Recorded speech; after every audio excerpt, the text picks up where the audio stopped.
السلام علیکم ورحمۃ اللہ وبرکاتہ۔ کن مبارکن۔ کل ہم نے برکت کا معنی اور مفہوم پڑھا کہ کچھ جگہوں میں برکت ہوتی ہے، کچھ زمانوں میں، اوقات میں برکت ہوتی ہے، کچھ چیزوں میں برکت ہوتی ہے، کچھ لوگوں کے اندر برکت ہوتی ہے، اور پھر ہم نے بابرکت بننے کے لیے جو ضروری کام کرنے چاہیے، ضروری اقدامات کرنے چاہیے، ان کو شروع کیا تھا۔ اور اس میں سے پہلا قدم ہم نے پڑھا کہ برکت اللہ کی طرف سے ہوتی ہے۔ آج ہم انشاءاللہ شروع کریں گے کہ اللہ تعالیٰ کسی انسان میں کس طرح برکت پیدا کر دیتا ہے۔ اللہ سبحانہ وتعالیٰ نے مسیح علیہ السلام کے بارے میں فرمایا تھا، اس نے کہا بے شک میں اللہ کا بندہ ہوں، اس نے مجھے کتاب دی اور مجھے نبی بنایا اور مجھے بابرکت بنایا جہاں بھی میں ہوں، جہاں بھی جاؤں، گھر میں ہوں یا گھر سے باہر ہوں، اور مجھے نماز اور زکوٰۃ کی وصیت کی جب تک میں زندہ رہوں۔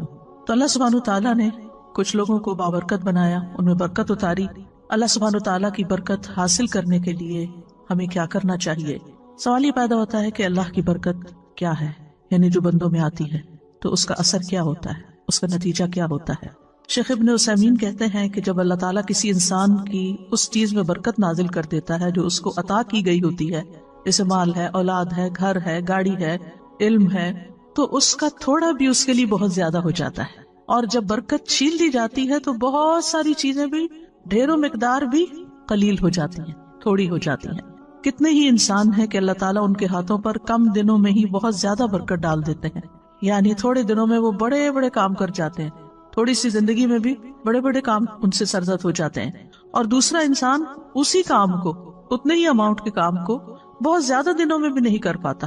کتنے ہی انسان ایسے کہ ان کے پاس دولت کم ہوتی ہے لیکن وہ اپنے گھر میں خوشحال ہوتے ہیں کیونکہ اللہ نے ان کے مال میں برکت ڈال دی ہوتی ہے۔ اور کتنے ہی لوگ ایسے ہیں جن کے پاس ملینز ہوتے ہیں لیکن وہ خوش نہیں ہوتے، ان کی ضروریات پوری ہی نہیں ہوتی۔ اس بارے میں مجھے کسی نے قصہ سنایا کہ ایک امام صاحب تھے، ان کی تھوڑی سی تنخواہ تھی، تو ان سے کسی نے پوچھا کہ تم اتنے کم پیسوں میں کیسے گزارا کرتے ہو؟ ان کا کہ الحمدللہ ہمارا گزارا ہو جاتا ہے اور میں اس پر اللہ کا بڑا شکر گزار ہوں۔ میں ایک چھوٹی سی مثال دیتا ہوں کہ پچھلے 18 سال سے میرے گھر کا ایک بلب بھی فیوز نہیں ہوا، ایک لائٹ بھی خراب نہیں۔ اس کو برکت کہتے ہیں کہ آپ کا پیسہ ضائع نہیں ہوتا، نقصان میں نہیں جاتا، بیماری میں نہیں جاتا، ٹوٹ پھوٹ میں نہیں جاتا۔ اور کچھ لوگ ہیں کہ ان کے پاس بہت ہے لیکن اسی حساب سے نکلتا بھی ویسے ہی، اور زیادہ بھی پورا نہیں پڑتا، کمی کا ہی شکار رہتے ہیں، کمی کو روتے رہتے ہیں۔ تو کئی چیزوں میں برکت ہوتی ہے، مثلاً علم میں برکت۔ جس شخص کو اللہ تعالیٰ علم میں برکت عطا کرتے ہیں وہ علم کے اعتبار سے مبارک ہوتا ہے، تو وہ جس مجلس میں بھی بیٹھتا ہے لوگ اس کے علم سے فائدہ اٹھاتے ہیں۔ اور اسی طرح اس شخص کے اندر بھی علم کو پہنچانے کا شوق ہوتا ہے، وہ ہر طریقے سے علم کو نشر کرتا ہے، علم کو عام کرتا ہے۔ اور اس کی مثال ہمارے سابقہ علماء ہے کہ کس طرح انہوں نے بغیر بجلی کے، بغیر رات کی روشنی کے، یعنی لالٹینوں میں دیے جلا کے، اور بعض اوقات جیسے امام بخاری کا آتا ہے کہ چاندنی راتوں میں کتاب التاریخ لکھی جو رجال کی تاریخ تھی، اور بھی علماء نے بڑی بڑی کتابیں لکھی۔ تو اس کی بنیادی وجہ کیا تھی؟ مثلا امام بخاری کو ہم لیں تو ہمیں یوں نظر آتا ہے کہ جیسے ان کے عمل میں اخلاص تھا، جس کی وجہ سے آپ دیکھیں کہ ان کی کتاب کو اللہ کی کتاب کے بعد سب سے صحیح ترین کتاب مانا گیا، اس پر علماء امت کا اتفاق ہے۔ اور پھر اتنے 100 سال بعد آج بھی مسلمانوں کے گھروں کی بھی زینت ہے اور لائبریریوں کی بھی، اور لوگ اس کو پڑھتے ہیں۔ تو جب انسان کسی کام میں خلوص اختیار کرتا ہے، اللہ کے لیے کرتا ہے، تو اللہ تعالیٰ اس کے کام کو اس کے مرنے کے بعد بھی باقی رکھتا ہے۔ اسی طرح انسان کے اخلاق میں برکت کیا ہوتی ہے کہ انسان فراخ دل ہوتا ہے، سچا ہوتا ہے، نرم مزاج ہوتا ہے، اور لوگ اس کے اخلاق کی تعریف کرتے ہیں، جو اس سے ملتا ہے خوش ہو جاتا ہے۔ اسی طرح انسان کے چھوٹے چھوٹے کاموں میں بھی برکت ہو جاتی ہے، اس کے اعمال کے نتائج کے اعتبار سے۔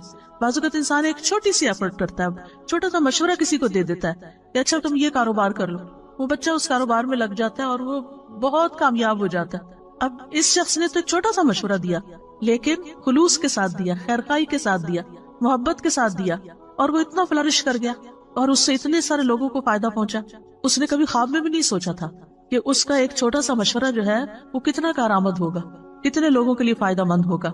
اسی طرح کچھ لوگوں کے مال میں برکت ہوتی ہے، یعنی تھوڑا بھی ہوتا ہے لیکن اس سے خیرات بھی کر رہے ہوتے ہیں، اپنی ذات پہ بھی خرچ کرتے ہیں، اپنے رشتہ داروں پہ بھی خرچ کرتے ہیں، یعنی ان کی زندگی میں ایک اطمینان نظر آتا ہے۔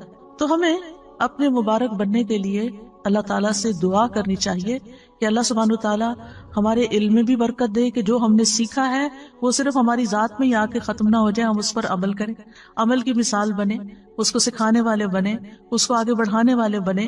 پھر اسی طرح اللہ تعالیٰ ہمارے اخلاق میں برکت دے، ہمارے اعمال میں برکت دے، کہ کوئی بھی کام کریں، ہم چھوٹا کریں یا بڑا، اس سے زیادہ لوگوں کو فائدہ پہنچے۔ کیونکہ برکت کا معنی کیا ہوتا ہے؟ الزیادہ والنمو، یعنی اس چیز کا بڑھ جانا، نشو نما پانا، کثرت میں ہو جانا۔ اور اسی طرح اللہ تعالیٰ مال میں بھی برکت دے، اولاد میں برکت دے، اور ہم جہاں بھی ہوں بابرکت بنے۔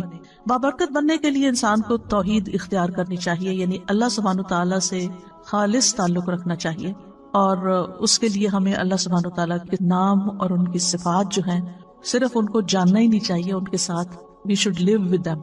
یعنی ہم جب اللہ تعالیٰ کے بارے میں سوچیں، اللہ تعالیٰ کے بارے میں گمان کریں، تو ہم اپنے مختلف کاموں کے ساتھ اللہ کی ان صفات کو یاد کریں۔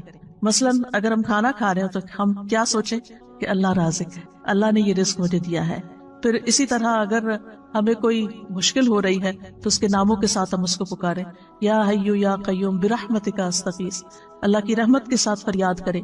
پھر اسی طرح زندگی کے جو مختلف کام ہیں ان کاموں کے ساتھ ہم اللہ تعالیٰ کی ان صفات کو ریلیٹ کرتے جائیں، تو انشاءاللہ اس طریقے سے آپ کا ایک پرسنل لیول پر اللہ سبحانہ تعالیٰ کے ساتھ ایک تعلق بن جائے گا۔